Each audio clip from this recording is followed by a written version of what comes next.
छत्तीसगढ़ सराफा association के महासचिव उत्तम जैन के साथ सामने बैठा हुआ हूँ और उनसे मैं विचार जानना चाहूँगा जो लॉकडाउन फिर से होने जा रहा है उसके बारे में उनका विचार कि कितना इसमें व्यापार और जनजीवन प्रभावित होने वाला है, इस संबंध में बात करते हैं। अभी जो ये लॉकडाउन की घोषणा सरकार ने की है, ये बहुत ही सराहनीय प्रयास है उनका।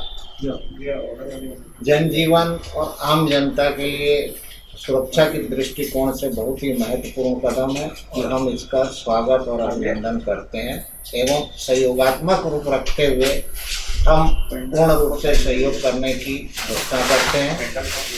साथ ही व्यापार तो जिंदगी भर करना है और व्यवसाय जिंदगी भर करना है। स्वास्थ्य के दृष्टिकोण से और आम जनता के दृष्टिकोण से हमें पूर्ण रूप से सहयोगात्मक रूप रखते हुए सरकार को सहयोग करना है।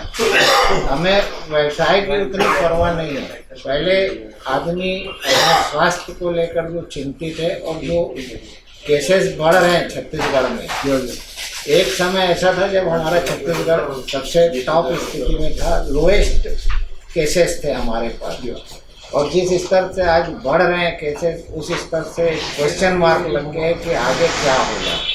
इतनी भयावह स्थिति बढ़ रही है, इसके लिए लॉकडाउन बहुत ज़रूरी था जिससे कि पॉजिटिव केसेस की जो कड़ी है वो टूटना बहुत ज़रूरी है। इस श्रृंखला को तोड़ना बहुत ज़रूरी है। देखिए, उत्तम जैन जी का विचार कितना अच्छा है। वो व्यापार को ज़्यादा महत्व नहीं देते। व्यापार तो जिंदगी भर लोग करते हैं, करते रहेंगे, व्यापार चलता रहेगा, मगर लोगों का स्वास्थ्य के प्रति जागरूकता बहुत ज़रूरी है। और जिस तरह से लॉकडाउन हो रहा है उनमें उनका पूरा सहयोग है और वो सहयोग करते रहेंगे।